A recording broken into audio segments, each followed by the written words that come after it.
Hello, good people. I'm here with the word because I have this one ancestor whom I love so dearly. She keep she keeps saying, and this is my grandmother. I mean, those that know her. If you know her, you know her. But she keeps saying they wasn't with me when we was shooting in the gym, and so I know that those are some song lyrics, right? So I just looked it up. So shout out to Rick Ross because evidently my grandma is rocking out because she feeling some type of way. Cause she keep telling me for the last 3, 4 days, she say they wasn't with me when we was shooting in the gym. Cause I know she talking about me as in we because we was each other's ride or die. So I'm like, wow. I'm just happy about her just, you know, expressing herself, and I can't do nothing but speak her truth because she's not here. But she keeps saying that to me, and I was meditating the other day, and I was reading Exodus 15 verse 1 through 2, and it reads, I will sing to the Lord, for he has triumphed gloriously. The horse and his rider he has thrown into the sea. The Lord is my strength and my song, and he has become my salvation. This is my God, and I will praise him. My Father's God, and I will exalt him. And this title, it says, Blood, Sweat, and Tears. So after I read that and meditated, I kept hearing, they wasn't with me when we were shooting in the gym. Just like I wasn't with her at that time of her life, but she healed through a lot of things and she changed her life and her living testament, her will. And throughout times of her life, I was there. You know, um, my family, and I would have to particularly say it was two individuals that would try to make it seem like I was the favorite, that my grandmother favored me. But it wasn't that I was the favorite. I was there with her when she was shooting in the gym, when she was making said sacrifices. They're trying to overshadow the fact that I was taking her to the doctor. I would take her to 3 different grocery stores, wherever her coupons would save her money at, because I was helping her making said sacrifices so that she can have her, so she can live a good life and have her will and last testament fulfilled.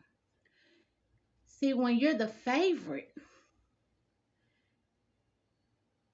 there would have only been one policy hanging on the back of that door whenever the life insurance man came to that house. But that wasn't it. If I was the favorite, there were 7 policies. I could count at that age. That there were 7. You know why? Because at that time in her life, she had 7 grandchildren. 3, for my aunt, my mother's sister, and two of those kids were not even for my aunt, but they were her husband's children, and she still wanted to leave them something. There were two from my uncle, his son, and his daughter, and there were two from me and my brother. So if I was the favorite, why was there seven life insurance policies that she was making sacrifices in her time of life so she could have her last wills and testaments fulfilled? I was favored, and there's a difference. I was only favored because I genuinely loved her and I knew that me helping her, she would receive the best care. It did not bother me when my grandma say, Lou, she said, come do this, come do that. I do her hair, I clean her room. She would sit there, do her coupons and stuff. She wasn't really, you know, she wasn't no headache or nothing because we'd always laugh, talk, cook, have a good time. That was my grandmother. That's how we bonded, through love, through helping each other. So, and I was never the type to ask her for a whole lot or too much or anything of that nature. No, it was all out of love. But to manipulate the minds of others, it was said that I was a favorite and nobody's seeing what I was doing.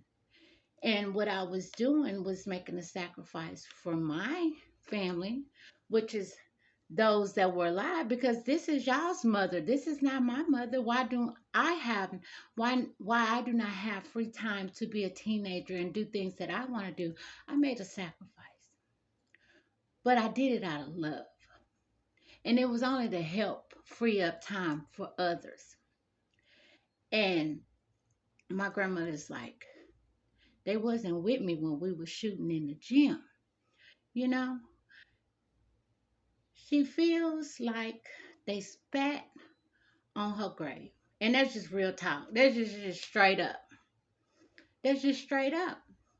I never take for granted all the things she taught me. I learned so much.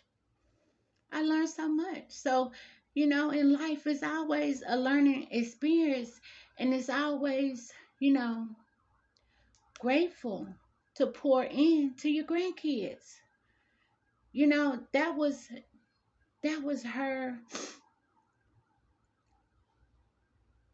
her heart's desire to not just pour into me, but to all of us. She loved us all.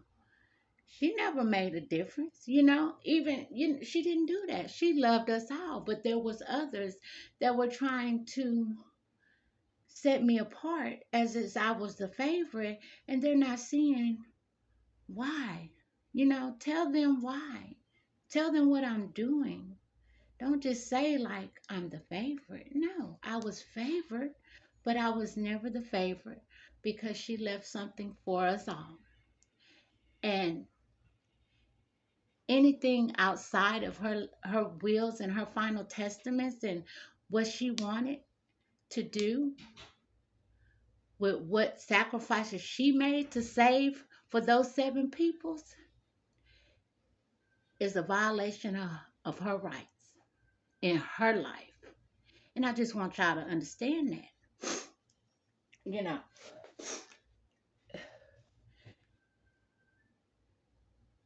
I'm going to speak for those that couldn't speak.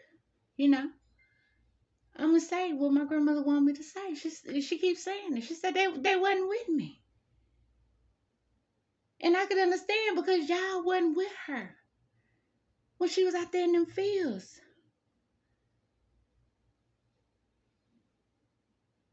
You really ought to be mindful of how you treat your own family and take accountability. And to the probate people, I've been mourning, but I've been grateful to mourn because everything she taught me, I use that on a daily basis. To love myself, to cook for myself, to be independent, to be grateful for what I have. and those good memories. And most importantly, the love of Jesus that she showed me. She showed me. You will hear stories about her past. We all got a past, but our past only shapes us for our future, But I could really see that my grandmother turned her life around. I mean, I knew that God had really renewed her mind. I remember we were coming back from the casino, and this guy that my grandmother was with, he had a amputated leg, and she asked him. She was like, he out there on a crutch, She asked him. She say, "What happened to your leg?" And he say, "Well, you forgot. You ran me over with your yellow Lincoln." And I'm in the back seat. I'm cracking up. You know what I'm saying? So that alone speaks volumes to how her life changed, her mind had changed, and maybe some things that she did in her past had slipped her mind when God renewed her and when God saved her and forgave her. So that was proof right there. But I just want to put it out there that I'm grateful for those who came before me.